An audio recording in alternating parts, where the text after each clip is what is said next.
시청자 여러분 안녕하십니까? VOA 뉴스입니다.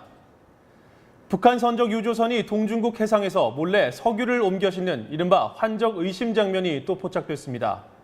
일본 정부가 관련 사진을 공개했는데 지난해 말부터 미북 정상회담 이후까지 벌써 8번째입니다. 조은정 기자가 보도합니다.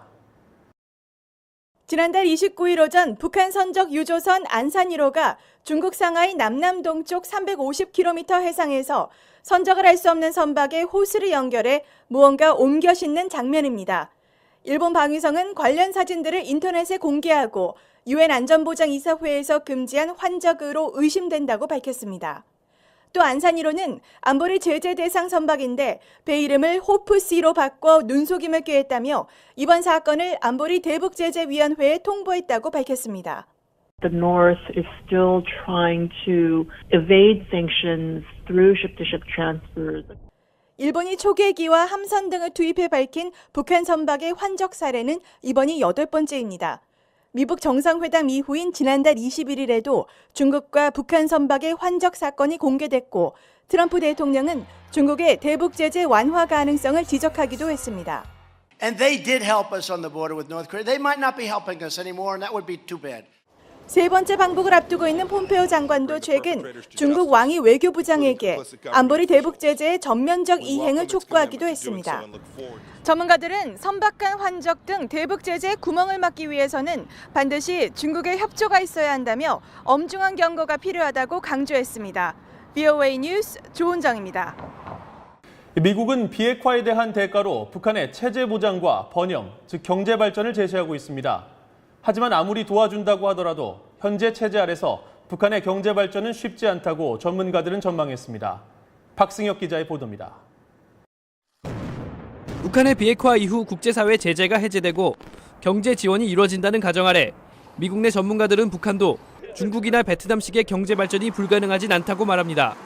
다만 기업 환경의 변화가 반드시 전제돼야 한다고 강조했습니다. So the question is whether the share of the economy which is in the market would grow. It's possible for communist countries to do that. China did it. Vietnam did it. 하지만 아무리 지원을 한다 해도 현재의 정치 체제로는 경제 발전이 어렵다는 게 전문가들의 대체적인 분석입니다. 1인 독재 국가 통제 체제로서는 국제 기준의 투명한 경제 시스템 정착이 어렵다는 것입니다. But it would be a very different business climate and a very different set of government policies. The North Korean government has the worst business environment of any regime on the planet. 현재 북한의 체제를 인정한 상태에서 이뤄지는 주변국의 지원은 한계가 있다는 분석도 나옵니다. 특히 중국과 한국은 북한의 체제 변화와 관계없이 큰 지원을 해줄 것이 분명하지만 경제 발전은 더디고 지원 국가에는 큰 부담만 줄 수 있다는 것입니다.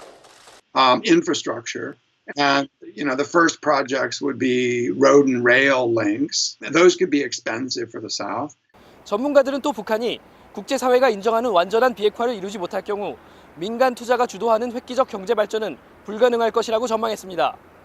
VOA 뉴스 박승혁입니다. 마이크 폼페오 국무장관이 북한을 방문한 뒤 8일 일본 도쿄에서 미한일 외교장관 3자 회담을 갖습니다.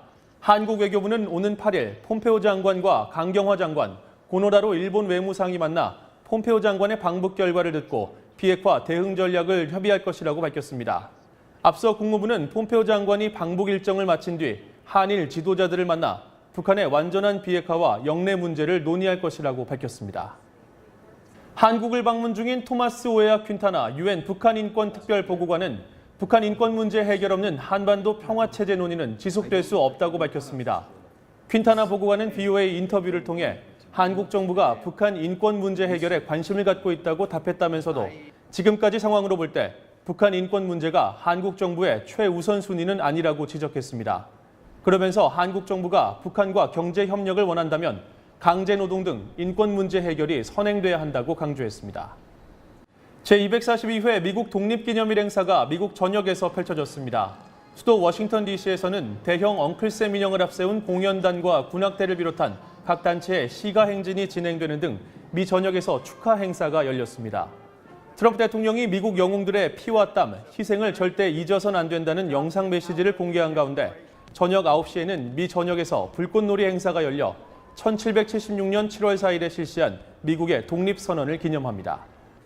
VOA 뉴스를 마칩니다. 시청해주신 여러분 고맙습니다.